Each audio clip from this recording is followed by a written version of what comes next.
श्रीमद् भागवत सप्तम स्कंद में भक्तगणों आज आपको तीसरा अध्याय श्रीमद् भागवत में हिरण्यकशिपु की तपस्या और वर प्राप्ति की कथा आपको बताऊंगा। आप इसको ध्यानपूर्वक सुनिए और इस चैनल को लाइक एंड सब्सक्राइब जरूर कर दें। कृष्ण भगवान आपका कल्याण करेंगे। कथा सुनिए। नारद जी ने कहा, युधिष्ठिर, अब हिरण्यकशिपु ने यह विचार किया कि मैं अजर अमर और संसार का एक छत्र सम्राट बन जाऊं, जिससे कोई मेरे सामने खड़ा तक न हो सके। इसके लिए वह मंदराचल की एक घाटी में जाकर अत्यंत दारुण तपस्या करने लगा। वहां हाथ ऊपर उठाकर आकाश की ओर देखता हुआ वह पैर के अंगूठे के बल पृथ्वी पर खड़ा हो गया। उसकी जटाएं ऐसी चमक रही थी जैसे प्रलय काल के सूर्य की किरणें। जब वह इस प्रकार तपस्या में संलग्न हो गया, तब देवता लोग अपने अपने स्थानों और पदों पर पुनः प्रतिष्ठित हो गए। बहुत दिनों तक तपस्या करने के बाद उसकी तपस्या की आग धुएं के साथ सिर से निकलने लगी। वह चारों ओर फैल गए और ऊपर नीचे तथा अगल बगल के लोगों को जलाने लगी। उसकी लपट से नदी और समुद्र खोलने लगे। द्वीप और पर्वतों के सहित पृथ्वी डगमगाने लगी। ग्रह और तारे टूट टूट कर गिरने लगे तथा दसों दिशाओं में मानो आग लग गई।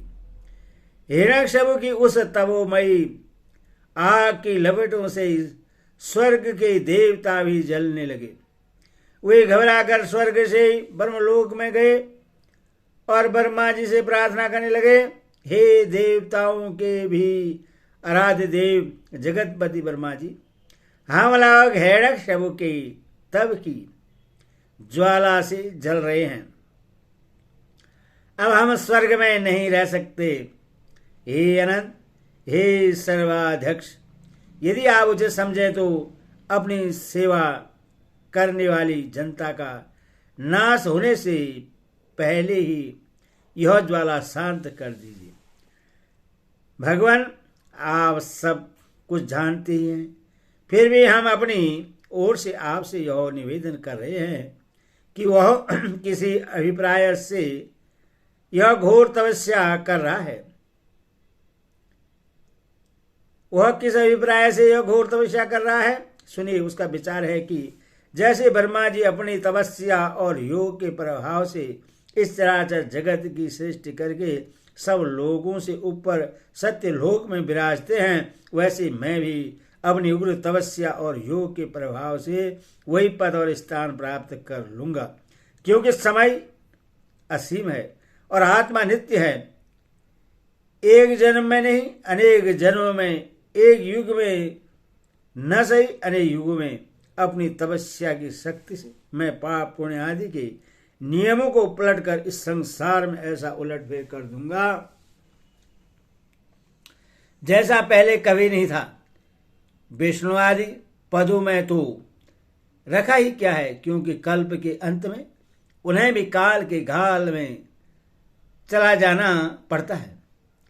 हमने सुना है कि ऐसा हट करके ही वह घोर तपस्या में जुटा हुआ है। आप तीनों लोगों के स्वामी हैं। अब आप जो उचित समझें वही करें। ब्रह्मा जी, आपका यह श्रेष्ठ परमेष्ठ पद ब्राह्मण एवं गौओं की वृद्धि कल्याण विभूति कुशल और विजय के लिए है। यदि यह हिरण्यकशिपु के हाथ में चला गया तो सज्जनों पर संकटों का पहाड़ टूट पड़ेगा। युधिष्ठिर, जब देवताओं ने भगवान ब्रह्मा जी से इस प्रकार निवेदन किया, तब वे भृगु और दक्ष आदि प्रजापतियों के साथ हिरण्यकशिपु के आश्रम पर गए। वहां जाने पर पहले तो वे उससे देख ही न सके, क्योंकि दीमक की मिट्टी, घास और बांसों से उसका शरीर ढक गया था। चींटियां उसका मेदा, त्वचा, मांस और खून चाट गई थी। बादलों से ढके हुए सूर्य के समान वह अपनी तपस्या के तेज से लोगों को तपा रहा था। उसको देखकर वर्मा जी भी विस्मित हो गए। उन्होंने हंसते हुए कहा, वर्मा जी ने कहा, बेटा हिरण्यकशिपु, उठो उठो, तुम्हारा कल्याण हो। कश्यप नंदन, अब तुम्हारी तपस्या सिद्ध हो गई। मैं तुम्हें वर देने के लिए आया हूं। तुम्हारी जो इच्छा हो बेघट के से मांग लो। मैंने तुम्हारे हृदय का अद्भुत बल देखा। अरे दासों ने तुम्हारी देह खा डाली है, फिर भी तुम्हारे प्राण हड्डियों के सारे टिके हुए हैं। ऐसा कठिन तपस्या न तो पहले किसी ऋषि ने की थी और न आगे ही कोई करेगा। भला ऐसा कौन है जो देवताओं के 100 वर्ष तक बिना पानी के जीता रहे। बेटा हिरण्यकशिपु, तुम्हारा यह काम बड़े बड़े घोर पुरुष भी कठिनता से कर सकते हैं। तुमने इस तपोनिष्ठ से मुझे अपने बस में कर लिया है। दैत्य शिरोमणि, इसी से प्रश्न होकर मैं तुम्हें जो कुछ मांगो दे देता हूं। तुम हो मरने वाले और मैं हूं अमर, अथवा तुम्हें मेरा यह दर्शन निष्फल नहीं हो सकता। नारद जी ने कहा, युधिष्ठिर, इतना कहकर ब्रह्मा जी ने उसकी चींटियों से खाए हुए शरीर पर अपने कर कमंडलों का दिव्य एवं अमोघ प्रभावशाली जल छिड़क दिया। जैसे लकड़ी के ढेर में से आग जल उठे, वैसे वह जल छिड़कते ही बांस और दीमकों की मिट्टी के बीच से उठ खड़ा हुआ। उस समय उसका शरीर सब अवयवों से पूर्ण एवं बलवान हो गया था। इंद्रियों में शक्ति आ गई थी और मन सचेत हो गया था। सारे अंग वज्र के समान कठोर एवं तपाए हुए सोने की तरह चमकीले हो गए थे। वह नय होकर उठ खड़ा हुआ। उसने देखा कि आकाश में हंस पर चढ़े हुए ब्रह्मा जी खड़े हैं। उन्हें देखकर उससे बड़ा आनंद हुआ। अपना सिर पृथ्वी पर रखकर उसने उनको नमस्कार किया, फिर अंजनी बांधकर नम्र भाव से खड़ा हुआ और बड़े प्रेम से अपने निनिमेष नियम से उन्हें देखता हुआ गदगद वाणी से स्तुति करने लगा। उस समय उसके नेत्रों में आनंद के आंसू उभर रहे थे और सारा शरीर पुलकित हो रहा था। हिरण्यकशिपु ने कहा, कल्प के अंत में यह सारी सृष्टि काल के द्वारा प्रेरित तमोगुण से घने अंधकार से ढक गई थी।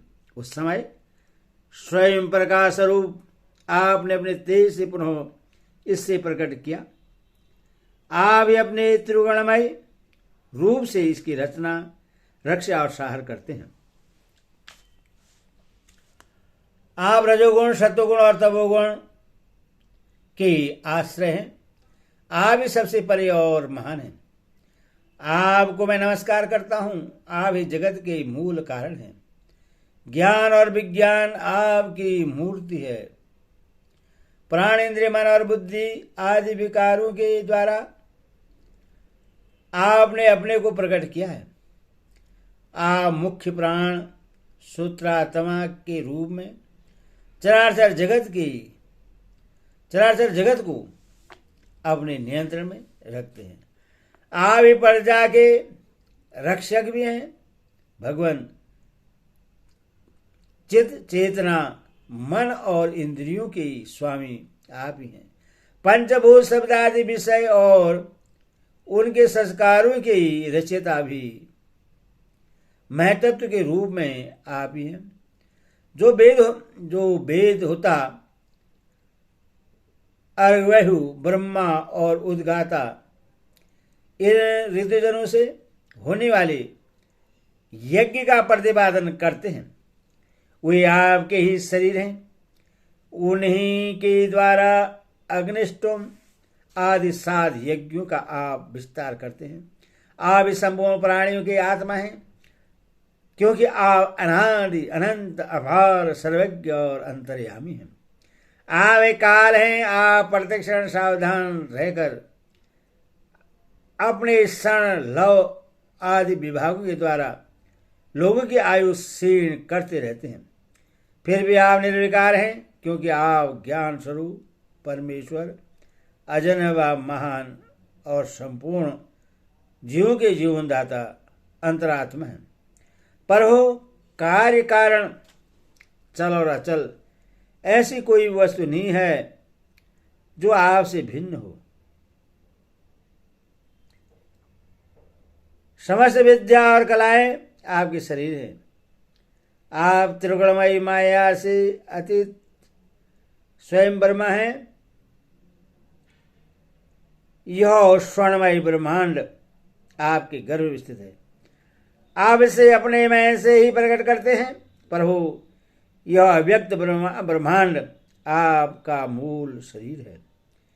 इससे आप इंद्रिय, प्राण और मन के विषयों का उपभोग करते हैं, किंतु उस समय भी आप अपने परम ऐश्वर्यमय स्वरूप में ही स्थित रहते हैं। वस्तुतः आप प्राण पुरुष स्थूल सूक्ष्म से परे ब्रह्मा स्वरूप हैं। आप अपने अनंत और अव्यक्त स्वरूप से सारे जगत में व्याप्त हैं। चेतन और अचेतन दोनों ही आपकी शक्तियां हैं।